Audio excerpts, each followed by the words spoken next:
तो अगले क्रम में हम लोग देख रहे हैं स्वरों की मात्राएं। उसी पेज पर देख रहे हैं स्वरों की मात्राएं। तो बोले कि किसी व्यंजन वर्ण का उच्चारण करते समय अस्वर की सहायता लेनी पड़ती है। जैसा कि हम लोग जानते हैं कि जो भी व्यंजन वर्ण होते हैं वह स्वरों की सहायता से ही बोले जाते हैं, लिखे जाते हैं, उच्चारित किए जाते हैं। ठीक है, उनका एक्शन करना तभी पॉसिबल हो पाता है सही रूप में। तो क्या बोले कि क्योंकि व्यंजन में अ जुड़ा हुआ होता है, यानी व्यंजन वर्ण जितने भी हैं क से लेके ज्ञ तक श इत्यादि सारे के सारे, उनमें क्या होता है कि अ स्वर, अ नाम का जो स्वर है अ ऐसी आवाज़ अंत में आती है, यानी कि अस्वर जुड़े हुए हैं। जब अस्वर नहीं होंगे, रहित होंगे अस्वर के, तो फिर उस अक्षर को हम झटके से बोले, जैसे क ख ग घ ऐसा ना बोलना पड़े। अतः स्वरों की मदद लेनी पड़ती है, स्वरों की हम सहायता लेते हैं। कौन लेते हैं? व्यंजन वर्ण स्वरों की सहायता से उच्चरित होते हैं, बोले जाते हैं। लेकिन व्यंजन के साथ किसी अन्य स्वर को जोड़ने के लिए स्वर को मात्रा के रूप में लिखा जाता है। अब ये बात आप सभी को समझनी होगी कि जब भी हम अस्वर तो सामान्य रूप से होता ही है, लेकिन जब किसी अन्य स्वर यानी अ के बाद जो आ, ई, उ, री, ए, ऐ, ओ, औ इत्यादि जो अंग, अह इत्यादि जो अन्य बचे हुए स्वर हैं, उनको जब हमें किसी अक्षर में जोड़ना हो या किसी व्यंजन वर्ण में जोड़ना हो, तो क्या करते हैं? उनको हम उस रूप में नहीं प्रयोग करते जैसा वो लिखे जाते हैं, बल्कि हम उनको क्या करते हैं? मात्राओं के माध्यम से, मात्राओं के रूप में प्रयोग करते हैं। जैसे हमें क में अ जोड़ना हो तो हम क्या कर देंगे? तब बन जाएगा क। लेकिन जब इसी क में हमें आ की मात्रा जोड़नी हो तो क्या बन जाएगा? का। यानी क के बाद ये अ जैसा नहीं दिखाई दे रहा, इसमें आ की मात्रा बड़ा हो गया, तो क पे आ की मात्रा, ये जो दो आ है, तो इसको जब हटा दिया जाए तो यही दो आ क्या बन गए? तो इसी ये बड़ा आ बन गया, तो यहाँ पे एक मात्रा खिंच जाती है, ऐसी मात्रा बन जाती है जिसको हम का बोलते हैं। अब जैसे मान लीजिए क के बाद हमें प्रयोग करना हो, क पर है हमारा, क के बाद हमें मात्रा का प्रयोग करना हो छोटी की मात्रा, तो क्या बन जाएगा? कि क्या बन जाएगा? कि। तो ये जब ये ई था तो अब ऐसा नहीं लिखेंगे क प्लस ई की, ऐसा हम लोग नहीं लिखते। लेकिन क्या प्रयोग करेंगे? जब ई का मात्रा प्रयोग करना है तो हमें उसे मात्राओं के रूप में प्रयोग करना हो, तो की बन गया। जब यही ई बड़ी हो जाएगी तो हम क्या कर देंगे? इसके जगह पर हम कर देंगे बड़ी हो गया, तो इधर से आ जाएगा बड़ी की हो गया। जब इसी ई की जगह हमें क्या करना हो? ऊ का प्रयोग करना हो, तो क्या बन जाएगा? बराबर ऊ ऐसे आएगा, नहीं डायरेक्ट नहीं आएगा, तो बन गया छोटा ऊ की मात्रा को।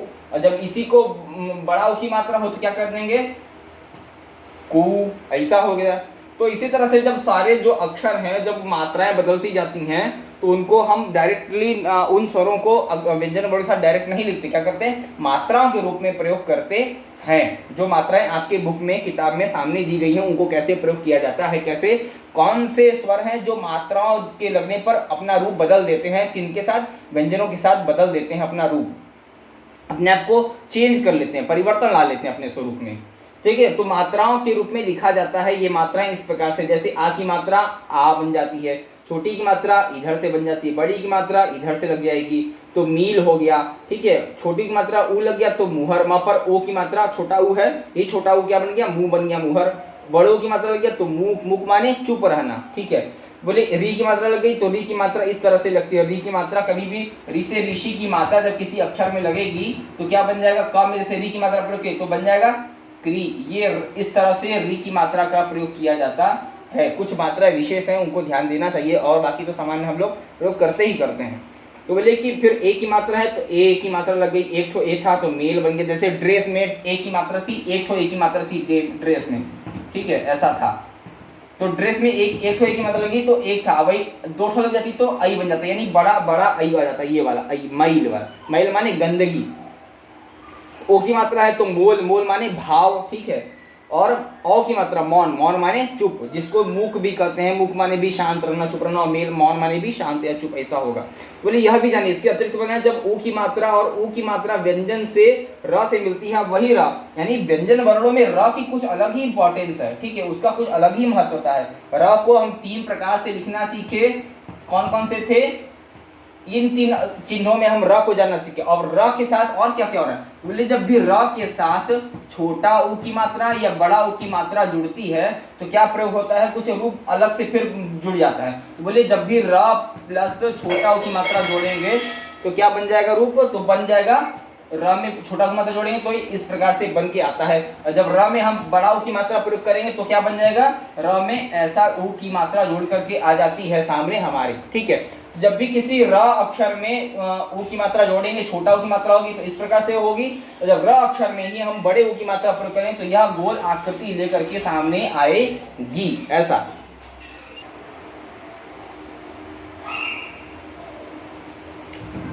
ठीक है, तो इस प्रकार से हुआ सारा। हम लोग देख लिए कि छोटा ऊ की मात्रा जुड़ती है तो इस प्रकार से प्रयोग होगा। जब बड़ा ऊ की मात्रा जुड़ती है र में तो केवल र के लिए विशेष रूप है, और जब र में बड़ा ऊ की मात्रा जुड़ती है तो ये गोल आकृति लेकर के ऐसा अक्षर बनता है, ऐसा नया अक्षर ध्वनि हमारे सामने आता है। अब इसके आगे बता रहे हैं कि स्वर की भांति यानी जो स्वर की भांति अनुस्वार की मात्रा यानी अंग की अनुस्वार माने जब किसी अक्षर पर जैसे अंग अह आपने पढ़ा हुआ तो अ पर बिंदु लग गया, जैसे मान लीजिए क लिखा हुआ तो क पर बिंदु लग गया तो कम हो गया, अंग हो गया। तो जो बोले अंग की मात्रा को ही अनुस्वार कहते हैं, यानी किसी अक्षर पर लगे हुए इस चिन्ह को क्या कहते हैं, अनुस्वार कहा जाता है। अनुस्वार इसका नाम है। जब भी कोई बोले कि अनुस्वार किसी अक्षर पर अनुस्वार की चिन्ह लगाओ तो क्या करेंगे, उस अक्षर पर ऐसा गोल सा बिंदु बना देंगे। इस बिंदु को अनुस्वार कहते हैं, इसका नाम अनुस्वार है। ठीक है, बोले अनुस्वार या चंद्र, और इसी बिंदु के साथ अनुस्वार के साथ जब ऐसा चंद्रमा के जैसा सा बना दे तो इसी को चंद्र और बिंदु कहते हैं, यानी चंद्र और बिंदु ऐसा नाम दिया गया है। जब ये अकेले प्रयोग हो तो इसको अनुस्वार कहते हैं, लेकिन जब ये इस तरह के चांद के साथ, मून के साथ, आधे मून के साथ, चंद्र के साथ प्रयोग हो इसको चंद्र बिंदु दोनों ऐसा कहा जाता है। तो बोले कि विसर्ग, और जब किसी अक्षर के बाद में क्या हो, जब किसी अक्षर के बाद में ऐसी दो गोल बिंदुएं दिखाई दें तो इस दो गोल बिंदुओं का नाम है, ये दो गोल बिंदु एक साथ ही प्रयोग होते, ऐसा नहीं है कि केवल एक ठो लगाएंगे, ये दोनों ही लगाना होगा। तो इस चिन्ह को क्या कहते हैं, इस चिन्ह का नाम है विसर्ग। इस चिन्ह को कहते हैं विसर्ग। और इस विसर्ग का रूप क्या है पता है, इस विसर्ग ये विसर्ग बना कैसे, इस विसर्ग का रूप है ह। इस विसर्ग का रूप है ह, यानी जब भी हमको कह, ख, गह, जह, इह ऐसा कुछ भी डह, तह, पह ऐसा बोलना हो तो ह का प्रयोग न करके हम इस प्रकार के दो बिंदुओं का प्रयोग करते हैं। अर्थात इन दो बिंदुओं से किस अक्षर को जाना जाएगा, तो ह नाम के इस अक्षर को जाना जाएगा, ह नाम की इस ध्वनि को जाना जाएगा। ठीक है, अगला तो वही बताए कि विसर्ग की भी मात्राएं होती हैं इस प्रकार से। तो अंग की मात्रा ऐसी होती है, अंग की मात्रा ऐसी होती है, और अह की मात्रा ऐसी होती है, जैसे मंडप, मुंह और नमः। मह, नमः, म के बाद ह आ रहा है लेकिन ह लिखेंगे नहीं, क्या करेंगे, उसके जगह विसर्ग का प्रयोग करते हैं। इस प्रकार से आपका यह पाठ पूर्ण हो रहा है। ठीक है, और उसके बाद क्या करेंगे, शब्दावली दिया हुआ है यानी शब्दावली वर्ड मीनिंग है, तो इन सारे वर्ड मीनिंग्स को याद करेंगे, और जो सारे ये क्या कहते हैं प्रश्न दिए हुए हैं इन सभी को फिलअप अपने बुक में और अपनी कॉपी में प्रश्नोत्तर बना करके भी लिख लेंगे, पूर्ण करेंगे इस प्रकार।